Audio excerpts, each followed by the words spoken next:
Go download my free legato course right now and learn to play fast in the fastest way possible.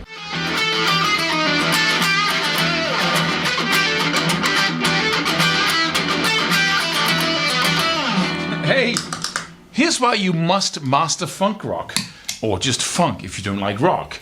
Just master that funky thing where you are able to hit all the subdivisions, where you are totally leaning in to the rhythm. Why must you master it? Because funk has a special feature that most other styles of music don't have. That's why we need to go there. Even though that's not our primary style of music, we need to go there to learn what funk can teach us. And what funk can teach us is its main feature, its main characteristic. And it's the fact that it's playing around with the subdivisions constantly. Right? That's the whole point. That's what we feel when we hear funk. And what does that mean? Well, it means that, in rock, we also use subdivisions. It's a prerequisite of music. But in funk, you just do everything you can to hit every 16th notes, and preferably something that does not hit when you are tapping your foot, right? So if we have a beat like 1, 2, 3, 4, and that scratchy noise from my guitar is my foot tapping, right? Then funk would be...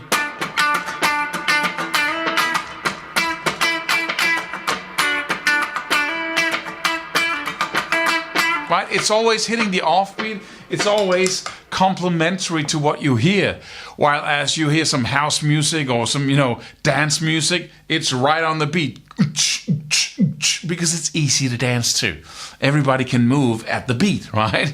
Requires nothing. But when it comes to funk, it requires something. It requires you to master those subdivisions, those offbeats, and to have fun with them, to play with them.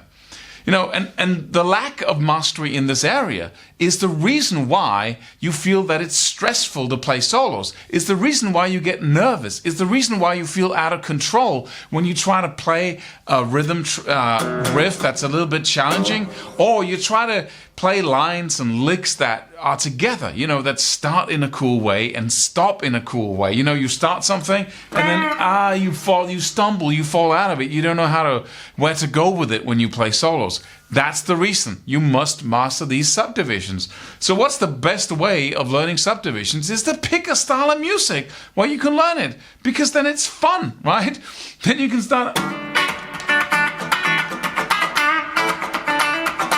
Right, you can start having fun learning something that will really build your skills, because it's crucial, it's core, and you'll learn a cool thing that sounds really great, right?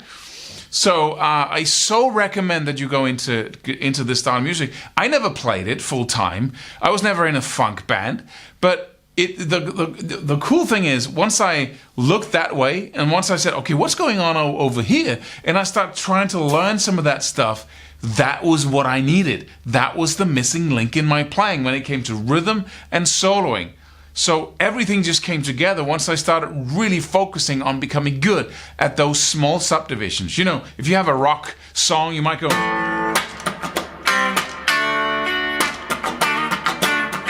It's like the subdivisions are like that, right? It's like ha, ha, ha, ha. But when you go for funk, you amp it up, right? You go for 1, 2, 3, 4. You play 16, so...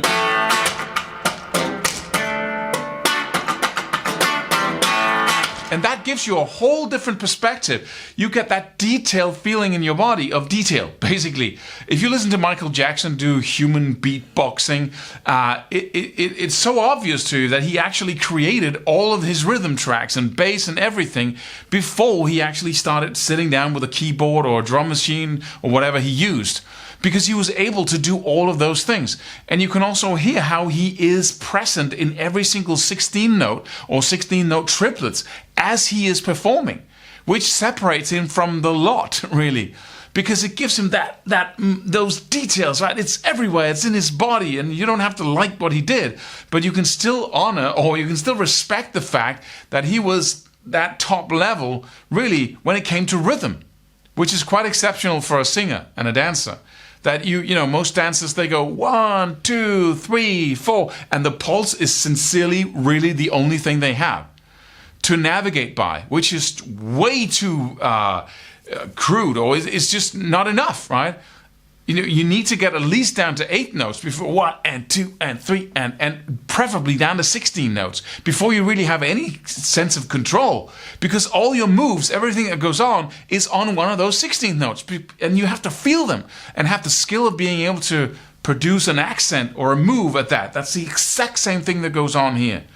So make that leap. If you watched any of the other 2 videos about this, make that leap. Aim higher. And then go for this style of music. Make it your study. Even though you're never going to touch it again, it's going to change everything.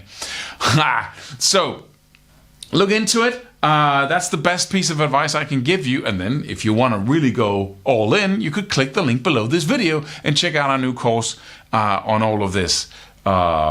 And then don't forget to subscribe to this channel if you're already doing it. Even though, you know, you get the feed up on your YouTube channel and you see, if you've been watching one of these videos before, then you'll certainly also get the new videos up. But if you subscribe, you're absolutely sure that we get in there, even though you take a different turn and you're interested in some other stuff for a period of time. So don't forget to subscribe, and I so look forward to seeing you in another video.